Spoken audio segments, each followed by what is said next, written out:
In Malaysia, the insurance industry, including the takaful sector, has significantly progressed over the years, both in terms of growth and development. Marked improvements are evident in the operational management and financial standing of insurers, as well as the more positive public perception of the industry,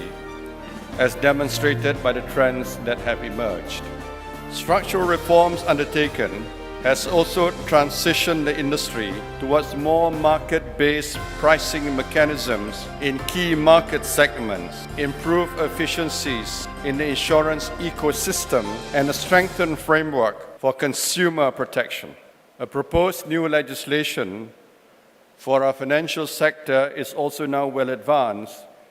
and will provide a solid foundation for the insurance industry going forward. The ability of the domestic insurance industry to capture a share of this growth will depend on the ability of insurers to maintain their competitive positions both within the industry specifically as well as the financial sector generally in the face of new challenges and a changing global financial and economic environment. While the mission of this meeting is to honor and recognize the excellence of the Chinese financial and insurance industry players, let us also take this opportunity to envision the future direction of the industry in our region, taking into account the trends that are shaping the evolution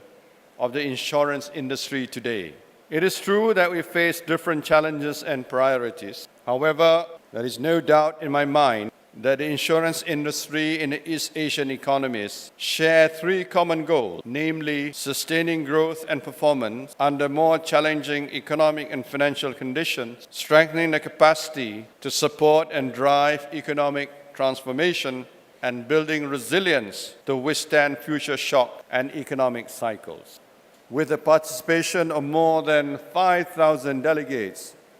we trust that IDIA 2013 will contribute positively towards our mission, thus strengthening Malaysia's role as a leading business event destination within the region.